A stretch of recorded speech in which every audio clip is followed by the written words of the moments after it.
And we have a persistent poverty problem. Grand County's only got 11%, but Gallatin's got worse, 14%, 20% in Warsaw, 20% in Owenton, and the county of Owen County has got 16%. We've got poor people here. In fact, you've got 5,000 poor people. Royce Adams has had 5,000 poor people knocking at his doors for the last 2 decades. And what has he done about it? He seems to be okay. He seems to be quite fine having lots of poor people here. Well, I'm gonna listen to the 5,000 poor people. If we help poor people, then it gives them less of an incentive to rob us. And that isn't the only reason we should just do it because we care, which is another reason you should vote for me. I actually give a damn. But another reason that we should take care of the poor people is if they're doing better for themselves, then they don't have to rob us out on the street just for a sandwich. Nobody should ever be faced with that choice. Should I eat today or should I rob somebody? Without homeless shelters, you are guaranteeing the idea that folks are going to commit crime just so they can go into jail and get fed. They'll get fed somehow. It's just kind of like healthcare right now. If people want to go to the hospital, they can, and the taxpayers foot the bill. Is that the healthcare plan you want? And if it's not, then we need to fix it. We need to fix our healthcare. In fact, America should catch up with the rest of the world. Every other industrialized nation has got some form of national health insurance. It's definitely in the interest of the rich people to make sure the working class don't get health insurance. It's in the interest of the rich people that working people don't get anything. So that way we're always dependent upon them. And there's always gonna be a poor, consistent poverty class because we need people to do these jobs. We need to someone's gotta sweep the floor, someone's got to do the dishes, someone's gotta cut our tobacco, and that's what capitalism does. Capitalism maintains a poor class so that way there's always a group of people willing to work for dirt cheap wages. And like I said, we don't need to carry people from the cradle to the grave, but we should make it easier. If they slip up, there should be a social net in place. If you go to get heart surgery, there's no reason you should lose your house just because you went to get heart surgery. There should be a way for you to be able to keep your house and to be able to maintain your health. We just need to make it a little bit easier. We don't need to pay for health insurance. We don't need to pay for college. We can make it affordable to everybody. We need to give working people here a fighting chance. They need a fighting chance. Working, poor people. And I think poor is just a state of mind. I've never been poor. I've been broke. I've never been poor. The Great Recession is the most important issue that is facing the 61st District. The economy. We need more jobs here. We need plenty of opportunity for people. We need plenty of opportunity for the working families of Kentucky. And I'm not completely against all government. I'm against bad government. We're gonna pay taxes, death and taxes. We can't get away from it. And I don't mind paying my fair share of taxes as long as I see that it's going for a good use. As long as I see that the government's using it for the public's benefit. As long as it's building roads and building schools and firehouses and police departments and libraries. As long as it is being used to fund essential services for the public.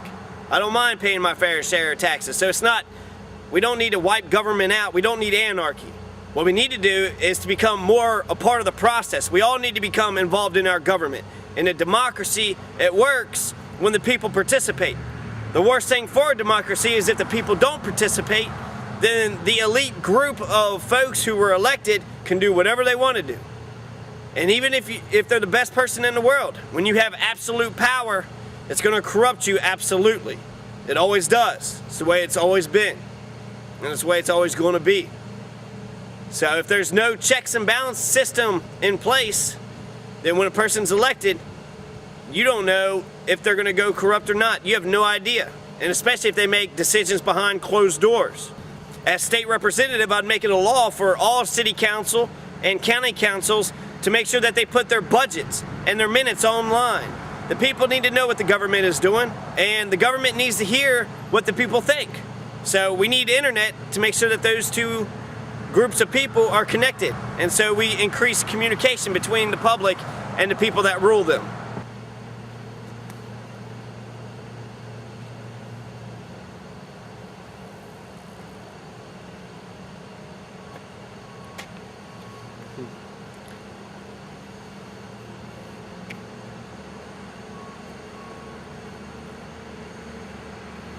So what we need is government to straighten up.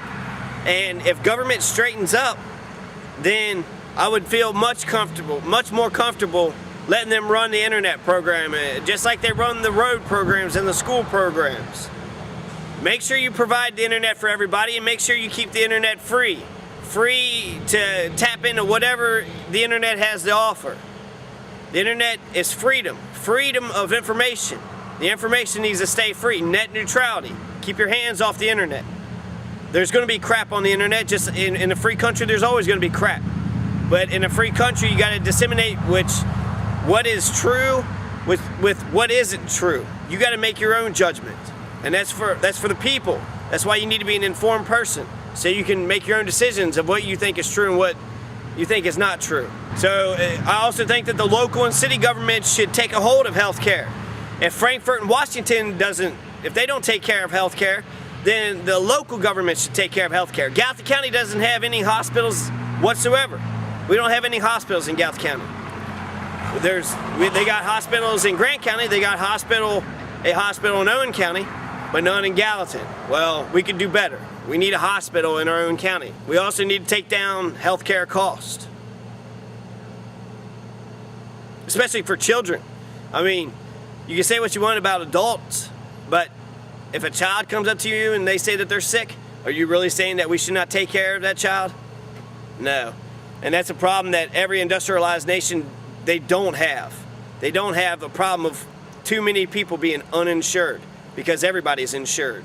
And that's why I think government-run colleges, government-run banks, government-run healthcare, government-run internet, if it's done right and the people have a say-so, the public have a say-so, then I think they would be able to run it better. They'd run it cheaper, they'd run it more efficient, because they'd have to. Because if they didn't run these programs right, they'd get kicked up out of office. And they don't want to get kicked up out of office. That's why we got career politicians in office. Royce Adams has been state representative for 18 years. For 18 years he's been state representative. So he basically thinks once he got that job, he's in there for life. That isn't how democracy is supposed to work. You don't get a seat for life unless you're appointed to the Supreme Court. That's the only lifetime appointment job there is in government, the Supreme Court. But if you're elected, that is not a permanent job. You should not be a career politician. More citizens need to become part of the process. More citizens need to call their representatives and go to their city council meetings and their fiscal court meetings and pay attention to what your representatives are doing in Frankfort. And if there's something you can do about it, if you could voice your concerns or your opinions, you should. And remember, it's not just your own vote, because one vote isn't that much, but it's everybody's vote. So if you get out there and you can convince the public of voting for the same people that you want to vote for, that's democracy. That's what you're supposed to do, and that's how you increase your political power.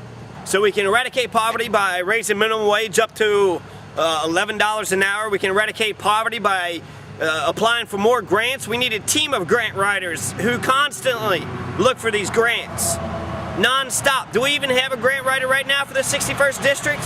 Or do we just get whatever money the Frankfort decides to give us?